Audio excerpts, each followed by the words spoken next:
Ahí estaba yo, sentada en esa sala de reuniones. Era una de esas salas nuevas, toda de vidrio y acero, impoluta, tan fría que te helaba los huesos, y no era solo por el aire acondicionado. Enfrente de mí estaban Santiago, el director de recursos humanos, y una abogada externa, una mujer con el rostro tan impasible que parecía tallada en piedra. Ni una sola palabra salió de su boca en todo el encuentro, solo miradas y asentimientos. El ambiente era gélido, pesado, y yo ya sabía que algo andaba muy mal.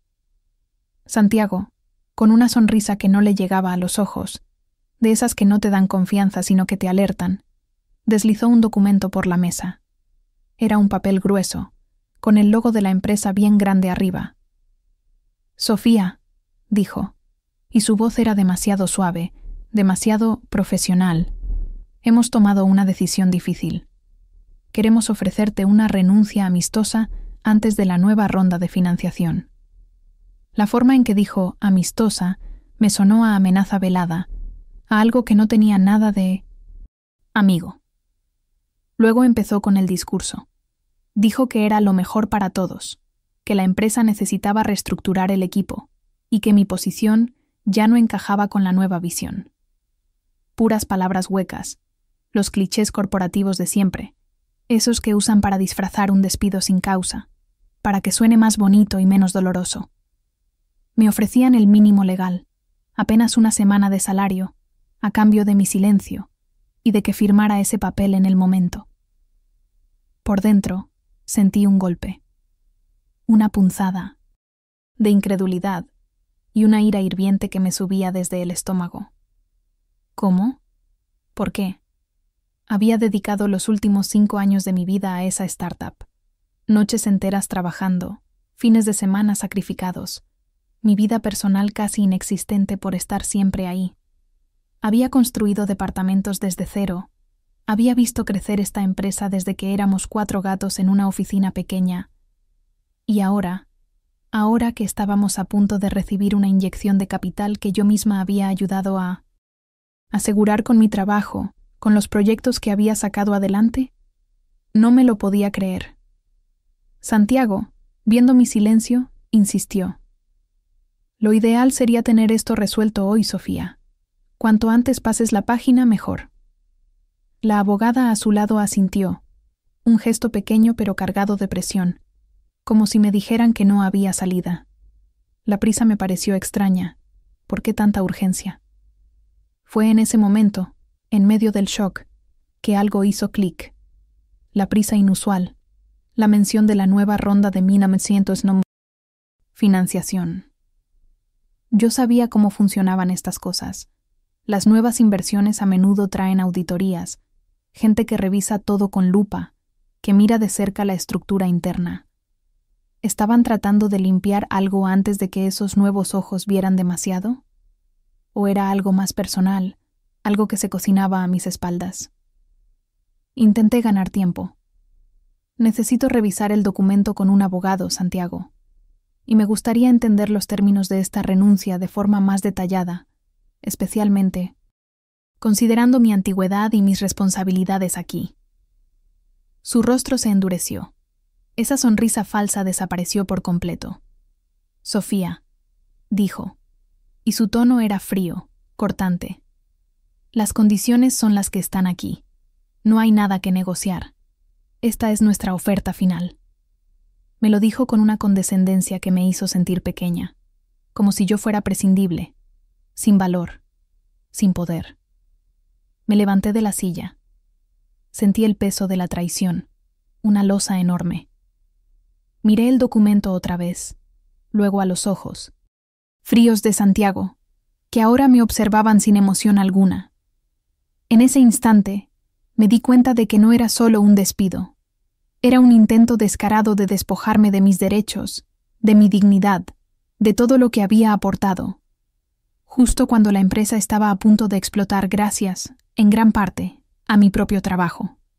La gravedad de la situación me golpeó con fuerza. Mi estabilidad, mi reputación, mi futuro profesional, todo estaba en peligro inminente. La puerta de esa sala de reuniones se cerró detrás de mí, sellando mi destino. O eso creían ellos. Llegué a mi apartamento en Montevideo. La brisa del Río de la Plata apenas si me rozaba la cara, y no me aliviaba el calor de la rabia que sentía por dentro. Dejé caer la cartera junto a la puerta, sin ganas de ponerla en su sitio. Me senté en el sofá, con la mirada perdida en las luces de la ciudad que se encendían. Esa ciudad que brillaba, en parte, por el trabajo que yo había hecho en esa empresa. El silencio de mi hogar era ensordecedor, pero no era un silencio tranquilo. Era un contraste brutal con el torbellino de emociones que tenía en mi cabeza. Incredulidad, dolor profundo, una mezcla extraña de vacío y furia. 5 años, ¿en serio? Mi mente empezó a desgranar cada uno de esos años como si fueran cuentas de un rosario. Recuerdo el día que entré. Era una oficina pequeña, sí, pero llena de sueños enormes. El fundador, un tipo con una visión que me cautivó, nos hablaba de cambiar el mundo con nuestra tecnología. Yo era de las primeras. Noches sin dormir, programando hasta que me dolían los ojos, depurando códigos hasta ver el amanecer por la ventana. Construimos el primer prototipo del producto estrella, ese que ahora les iba a traer millones. Yo estuve ahí, con las manos en la masa, creyendo en cada línea de código, en cada píxel.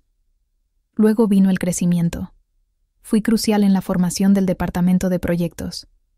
Contraté a la gente, la capacité, establecí las metodologías ágiles que también funcionaron.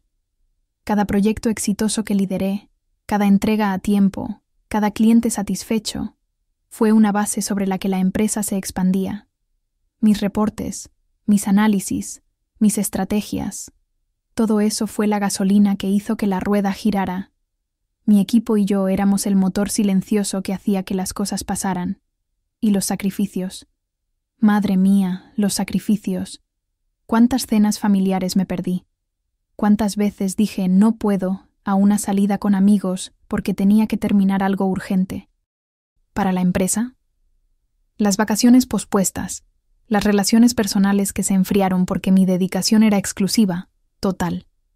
Siempre había una promesa implícita, nunca dicha en voz alta, pero sí en las miradas, en los apretones de mano, en los gracias, Sofía, eres indispensable. Que mi esfuerzo sería recompensado, que yo era parte de la familia de la startup. Una familia, pensé ahora, que te echaba a patadas cuando dejabas de ser útil, o cuando querían limpiar la casa para los nuevos invitados. La fe ciega que tuve en la visión del fundador. Recuerdo sentarme con él, horas y horas, con pizarras llenas de ideas, soñando con el futuro de la empresa. Me decía que los primeros, los que pusimos el hombro, seríamos siempre valorados, que no nos olvidarían. Pues parece que sí, parece que se les olvidó. La frase de Santiago, esa voz fría y condescendiente, resonaba en mi cabeza. No hay nada que negociar. Vacía de cualquier reconocimiento, de cualquier gratitud por todo lo que había hecho. Me sentía como si me hubieran robado no solo mi puesto, sino también la historia que construí con tanto sudor, con tantas horas de mi vida. Me habían borrado del mapa como si nunca hubiera existido, como si mis logros no fueran más que una nota a pie de página olvidada. Por un momento me sentí pequeña y vulnerable. ¿Qué iban a hacer ahora? El mercado laboral en tecnología en Montevideo es competitivo. ¿Cómo iba a explicar un despido amistoso justo antes de una ronda de coaching? ¿Financiación millonaria? Sonaba a que algo andaba mal conmigo, no con ellos. El miedo a la incertidumbre, a la injusticia, me oprimía el pecho. Era un nudo en la garganta que no me dejaba respirar bien. Pero la rabia se intensificó al recordar las sonrisas y los aplausos que recibí por mis logros. Ahora, todo eso parecía vacío, hueco. Me di cuenta de que todo fue una farsa, una manipulación. Me usaron, me exprimieron hasta la última gota de energía, y luego me desechaban cuando mi valor directo ya no era evidente o conveniente para sus nuevos planes. La amargura de la traición me envolvía como una manta helada. No era solo el despido, era la falta de respeto, el desagradecimiento, la sensación de haber sido engañada. Me habían subestimado, y eso no se los iba a perdonar. No, esto no se iba a quedar así. Tras horas de darle vueltas a la injusticia, de sentir ese dolor lacerante que me quemaba por dentro, algo empezó a cambiar. La desesperación, esa sensación de estar en un pozo sin fondo, poco a poco fue dando paso a una quietud extraña, una resolución fría que me congeló las lágrimas que querían salir. Ya no era una víctima. Esa palabra, víctima, me sonaba hueca, vacía. No, eso no era yo. Me levanté del sofá. Sentí como el miedo, que me había tenido encogida por horas, se disolvía de repente, como si una ráfaga de furia pura, pero calculada, lo hubiera barrido. No, esto no va a quedar así, no después de todo lo que di. La frase se repitió en mi mente, una y otra vez, pero ya no era un lamento, era un manifiesto. La idea de simplemente aceptar el despido, firmar ese papel y seguir adelante con mi vida como si nada hubiera pasado, me resultó de repente intolerable. Sería como darles la razón, validar su traición, decirles que estaba bien pisotearme. No, eso jamás. Una voz interna, fría y metódica, empezó a dictar un nuevo camino. No iba a ser una confrontación emocional, un grito desesperado a la injusticia. Eso no serviría de nada. Ellos esperarían eso. Sería algo mucho más devastador para ellos, algo que los golpearía donde más les dolía. Un movimiento de ajedrez, pensé. Sí, como en el ajedrez. No una pelea callejera. Esto era un juego, y yo, aunque no me gustara, había sido arrastrada a él.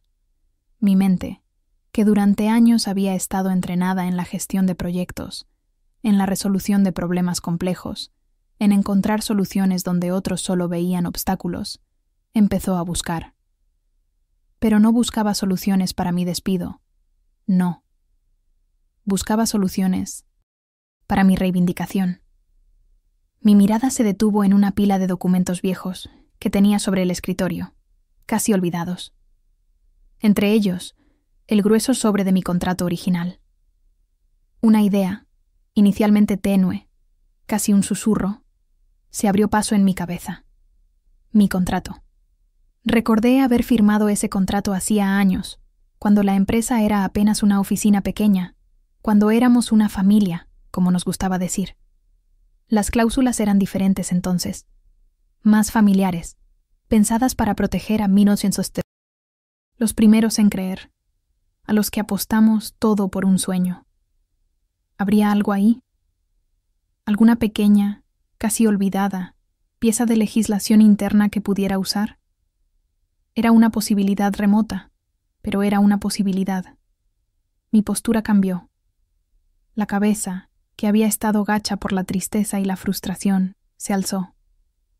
Mis ojos, que antes habían estado llenos de lágrimas contenidas, ahora escaneaban la habitación con una concentración renovada. No era venganza en el sentido destructivo, no quería ver arder la empresa que había ayudado a construir. Esto era venganza en el sentido de justicia restaurativa, de equilibrar la balanza. Ellos quisieron jugar sucio, con trampas y mentiras. Pues bien, yo jugaría más limpio, sí, pero mucho, mucho más astuto que ellos. El dolor, en lugar de consumirme, se había canalizado en una determinación de acero. Esto no era un arrebato impulsivo. Era una decisión meditada, fría, calculada. Iba a hacerles pagar por su arrogancia, por subestimarme, por pisotear mi dedicación y mi trabajo de años. La primera pieza del ajedrez corporativo ya estaba en mi mano, y el tablero, que ellos creían controlar, acababa de volverse mucho más interesante. Lo primero que hice fue desenterrar mi contrato original. Estaba en una caja vieja, debajo de unos papeles aún más viejos, un poco amarillento por el tiempo. Lo saqué con cuidado, como si fuera un mapa del tesoro. Me preparé una taza de café negro, que se enfrió rápidamente mientras me sumergía en esas páginas, una por una, con la lupa de la desconfianza que ahora me habitaba. Cada párrafo, cada línea. Tenía que encontrar algo, cualquier cosa. Y ahí estaba, casi insignificante a primera vista, un pequeño párrafo que se destacaba solo porque yo lo estaba buscando. La cláusula del fundador. Mis ojos se clavaron en ella. Estipulaba un pago doble de indemnización si un empleado clave, alguien que hubiera firmado ese contrato inicial, fuera desvinculado de la empresa antes de una nueva ronda de inversión. Significativa. Era como si el yo del pasado, la Sofía idealista que creyó ciegamente en el sueño, hubiera dejado una nota para la Sofía del futuro. Recordé las conversaciones con el fundador, años atrás. Él siempre decía que quería proteger a los primeros, a los que habíamos puesto el hombro cuando no éramos nadie. Quería asegurarse de que los primeros talentos no fueran lavados por futuros inversores que solo verían números, no personas. Era una capa de protección para su familia original, dijo. Y yo era parte de esa familia. Mi mente, ya en modo resolución de problemas, empezó a trabajar. Esto no era un capricho. Esto era ley, al menos dentro de los límites de mi contrato. Empecé mi investigación, meticulosa como siempre fui en mis proyectos. Primero, la validez de la cláusula. Sin dar nombres de la empresa, contacté discretamente a un abogado laboralista de confianza. Le pregunté sobre la validez de cláusulas contractuales específicas que protegieran a los empleados, fundadores. Me confirmó que, si se había firmado y era explícita, era legalmente vinculante. Primera victoria. Luego, las fechas clave. Confirmé la fecha exacta de mi firma en el contrato. Busqué, con discreción, las fechas proyectadas para esa nueva ronda de financiación que Santiago había mencionado. No fue difícil. Había correos internos, notas de reuniones, todo apuntaba a que se cerraría en las próximas semanas. Y mi despido, o esa renuncia amistosa, era claramente antes de esa ronda. Santiago había sido tan transparente en su prisa que no se dio cuenta de que me estaba dando una pista crucial. También tuve que entender qué significaba inversión significativa. Revisé el contrato, luego los documentos públicos de la empresa. La cifra que se manejaba para esta nueva ronda era enorme. Sin duda calificaba como significativa. Todo encajaba. Finalmente, el estatus del fundador. Él ya no estaba en el día a día, pero seguía en el directorio, con una voz importante. Su testimonio o confirmación sería clave. Tenía que saber si aún tenía el poder de respaldar esa cláusula que él mismo había ideado. Mientras armaba mi estrategia, también evalué a mis oponentes. Santiago era la pieza más obvia. Su arrogancia era su debilidad. Su falta de respeto por los detalles contractuales y su prisa por cerrar el acuerdo sin resistencia eran claras. Lo veía como un burócrata más interesado en procesos que en personas, alguien que no se molestaría en leer la letra chica de un contrato, de hace 5 años. La gerencia y el directorio, supuse, posiblemente ignoraban la existencia o la validez de una cláusula tan antigua, o esperaban que nadie la recordara, mucho menos yo. Su interés principal era cerrar la ronda de financiación sin problemas, sin ruido. Y luego estaban los nuevos inversores. Ellos eran mi verdadera arma. Querrían una empresa limpia, transparente, sin sorpresas.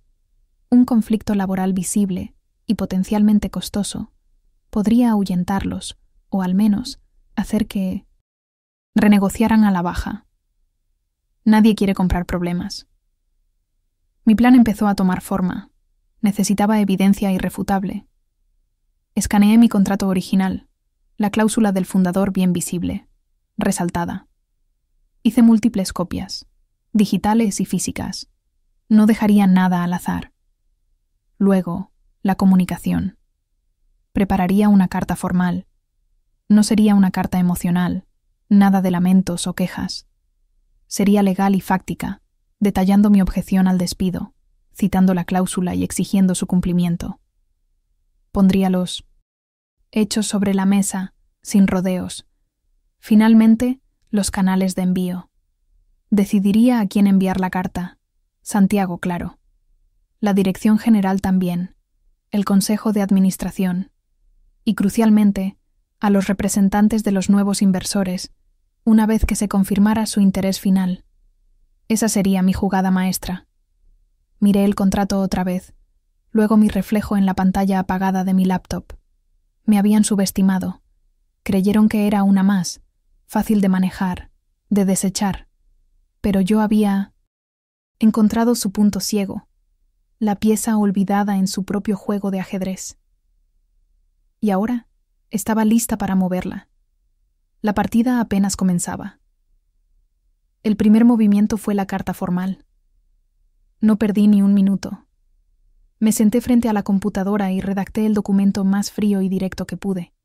No había espacio para la emoción, para la rabia que sentía. Solo hechos, solo ley.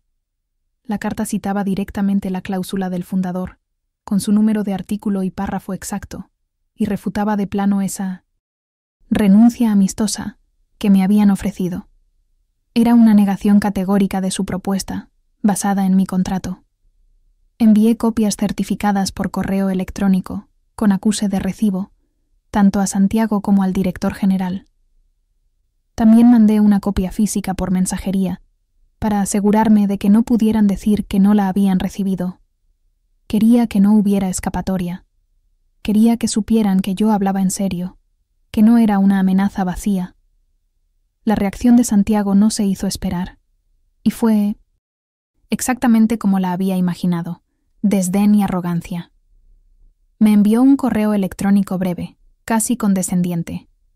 Decía que la cláusula carecía de validez por caducidad, o que ya no aplicaba bajo la estructura actual de la empresa. Eran excusas vagas, sin fundamento legal real, solo palabras para intentar minimizar la situación. Él seguía creyendo que yo era una aficionada, una empleada más que se asustaría y aceptaría su destino, que no tenía idea de lo que estaba haciendo. Pero yo no me inmuté. Su respuesta solo confirmó lo que ya sabía. No se habían molestado en revisar bien el contrato, o simplemente esperaban que yo no lo hiciera. Era mi turno de hacer mi contramovimiento con documentación impecable.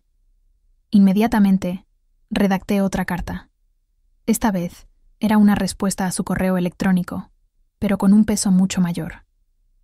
Adjunté una copia escaneada de mi contrato original, con la cláusula del fundador resaltada en amarillo brillante para que no hubiera forma de que la pasaran. Por alto. Incluí una explicación legal concisa, basada en mi investigación, de por qué la cláusula seguía siendo perfectamente válida y vinculante. No eran mis palabras, eran los hechos. También adjunté pruebas de la inminente ronda de financiación. Tenía correos internos que hablaban de reuniones con inversores, de presentaciones preparadas, de proyecciones financieras para la nueva inyección de capital. Todo eso probaba que la condición de la cláusula se cumplía. El despido era antes de una inversión significativa. Para terminar, puse un ultimátum discreto, pero firme. Si no se atendía mi reclamo de forma inmediata y satisfactoria, me vería obligada a escalar el asunto a las instancias pertinentes. Volví a enviar todo el paquete por correo electrónico certificado y por mensajería.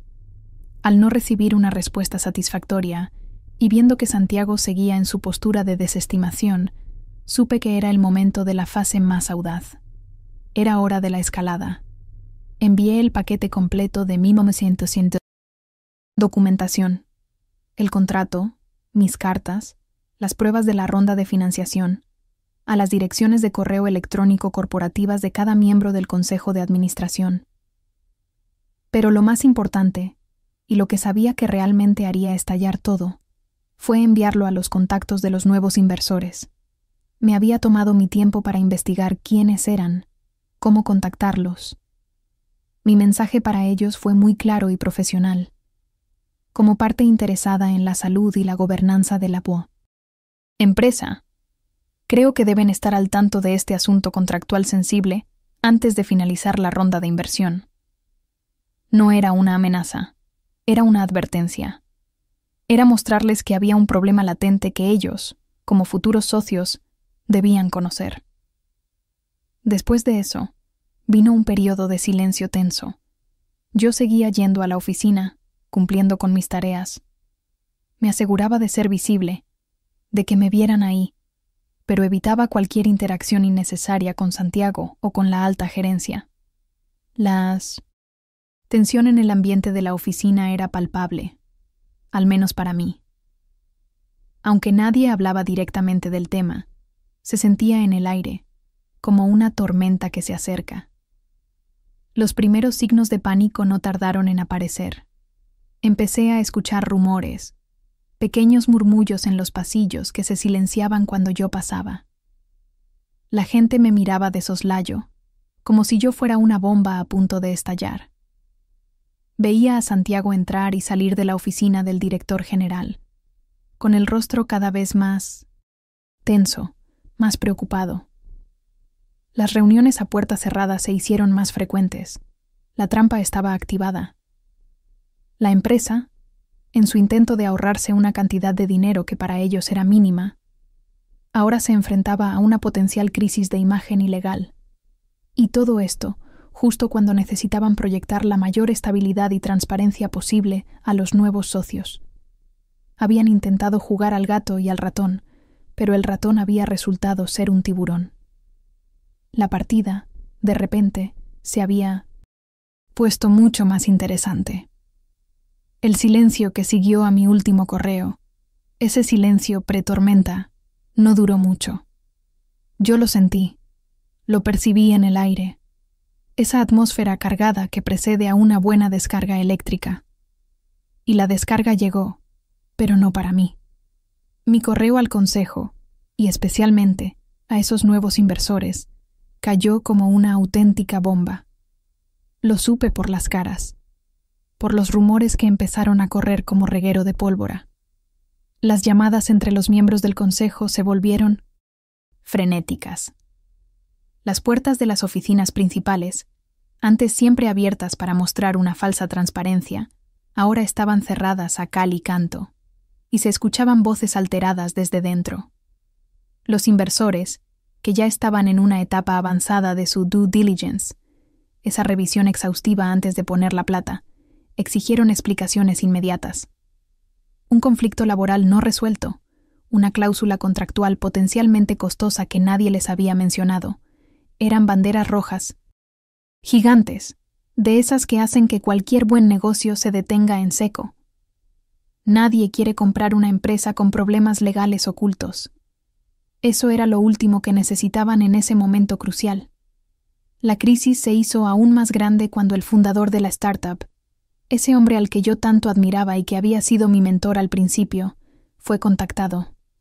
Él ya no estaba en el día a día, pero su influencia y su voz seguían siendo importantes en el directorio. Cuando le mostraron la cláusula, con su propia firma, me imaginé el momento. Él debió recordar vívidamente el propósito de ese párrafo, esa protección para los primeros. Con su integridad intacta, no dudó. Confirmó la validez de la cláusula y la intención detrás de ella. No era un capricho, ni una letra muerta. Era un compromiso que él mismo había hecho con nosotros, los primeros en creer. Su palabra fue un martillo para los argumentos de Santiago. Y hablando de Santiago, su caída fue estrepitosa. Lo llamaron a una reunión urgente con el director general y los miembros clave del consejo. Ya no había sonrisas forzadas. Sus intentos de desestimar mi cláusula como caducada o sin relevancia fueron destrozados. La confirmación del fundador y la claridad legal de mi contrato lo dejaron sin argumentos.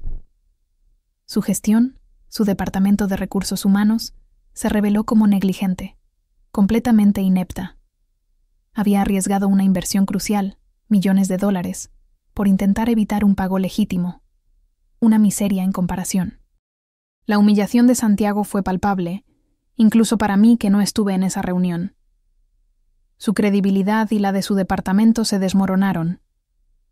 No solo ignoraron un contrato vinculante, sino que intentaron coaccionarme, una empleada clave que había dado la vida por la empresa, para renunciar a mis derechos.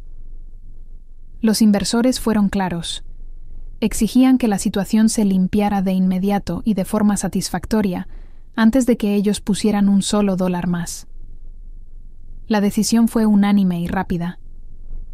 El pago a Sofía González debía realizarse, y no solo el doble de indemnización, como estipulaba la cláusula. También reconocieron el daño a mi reputación y la angustia que me habían causado. Eso no lo decía el contrato, pero era una compensación por el mal trago, por el intento de pisotearme. Se dieron cuenta de que era mejor pagar un poco más y cerrar el asunto deprisa, sin más ruido, que arriesgarlo todo. Poco después, la noticia corrió por la empresa. No hubo un comunicado oficial, por supuesto. Nadie lo anunció en el chat general. Pero el boca a boca es más rápido que cualquier boletín. Santiago fue despedido. El director de recursos humanos, el hombre que dijo «no negociamos» y que intentó echarme sin miramientos, acabó despedido por su propia ineptitud y por su arrogancia.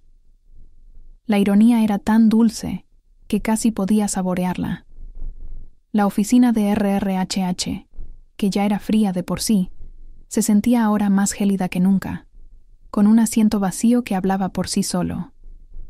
La startup, aunque salvó la inversión, porque yo no quería destruirla, solo defenderme, pagó un precio. No fue solo el costo financiero de la doble indemnización y los daños adicionales.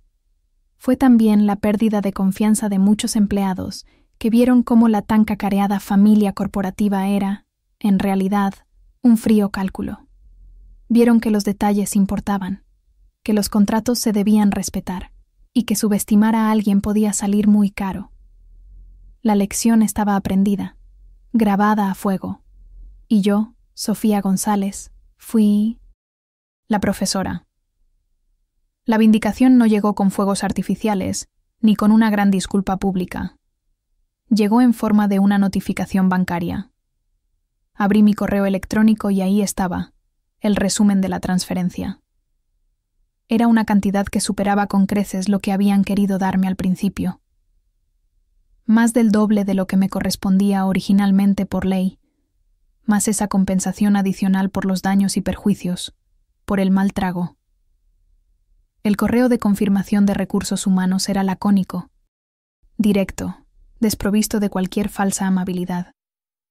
No había una sola palabra de disculpa, ni un «lo sentimos», ni un «esperamos que te vaya bien». Pero el dinero hablaba más fuerte que cualquier palabra. Una sonrisa tranquila, de pura satisfacción, se dibujó en mi rostro. No necesité gritar para ganar. Mi último día en la startup fue, como yo quería, discreto. No hubo una fiesta de despedida forzada, ni esos brindis incómodos con la gente que te acaba de echar. Recogí mis pertenencias, unas cuantas cajas con libros técnicos, fotos de mi escritorio, algunas tazas de café viejas. Mis antiguos compañeros me saludaban con una mezcla de respeto, sorpresa y un poquito de temor en sus miradas. Sabían lo que había pasado, o al menos, la versión que se había filtrado. Yo me fui con la cabeza bien alta, no como una víctima que había sido expulsada, sino como alguien que supo jugar sus cartas, y las jugó magistralmente. La puerta se cerró detrás de mí por última vez, y la sensación de libertad fue inmensa. La seguridad financiera que obtuve y la libertad de no estar atada a esa empresa me abrieron un abanico de nuevas posibilidades. Usé parte de la indemnización para invertir en mí misma. Me inscribí en un curso de especialización en liderazgo tecnológico, algo que siempre quise hacer, pero para lo que nunca tenía tiempo. Y, lo que es más emocionante, empecé a darle forma a mi propio emprendimiento, una consultoría de proyectos. Podría aplicar toda mi experiencia, toda esa Sabiduría que había acumulado en los años, y sobre todo, la nueva sabiduría sobre la importancia de los detalles, de la letra chica y de la autoprotección en el mundo corporativo. Me volví a encontrar con el fundador, el mismo que había ideado esa cláusula. Él me buscó. Me ofreció su apoyo incondicional y una disculpa sincera por la deriva que había tomado la empresa, por cómo se habían olvidado de los principios que él mismo había establecido. Fue un encuentro agridulce, pero me confirmó que había gente que aún valoraba la integridad. Y así fue. Me miraban con esa falsa autoridad, sonriendo, mientras decían que no había nada que negociar. Pensaron que era solo una gerente de proyectos más, alguien fácil de desechar, alguien que se conformaría con las migajas. Pero olvidaron que fui parte de los cimientos, que firmé un pacto cuando la empresa era solo un sueño. No negociaban, hasta que leyeron la cláusula que firmó su propio creador, la que les recordaba que subestimarme fue su mayor error. Mi historia, la de Sofía González, se convirtió en una especie de leyenda interna en la empresa, lo sé. Un recordatorio silencioso de que la subestimación puede ser el peor error de cualquier compañía. La startup siguió adelante, sí, pero con una cicatriz, un recordatorio constante de que no se puede pisotear a quienes te ayudaron a construir el camino. Aprendieron la lección, aunque les salió cara. La justicia, a veces, no se grita. Se lee, se estudia, se documenta. Y luego, se ejecuta con la precisión de un jaque mate. Si alguna vez te sentiste subestimado, si te intentaron arrebatar lo que por derecho es tuyo en el entorno laboral, recuerda, tu contrato, tu historia, tu astucia, son tus mejores armas. No dejes que nadie te haga sentir pequeño. ¿Qué te parece esta partida de ajedrez corporativo? Déjame tu opinión en los comentarios. ¿Alguna vez tuviste que activar tu propia cláusula del fundador o te tocó jugar una partida similar? Me encantaría leer tus experiencias. Dale, me gusta, si crees que la justicia se sirve mejor fría y calculada. Suscríbete a Café Frío y Venganza para más historias donde la paciencia y la estrategia destronan la arrogancia. Y no olvides activar la campanita, porque nunca sabes cuándo la próxima movida inesperada puede cambiarlo todo.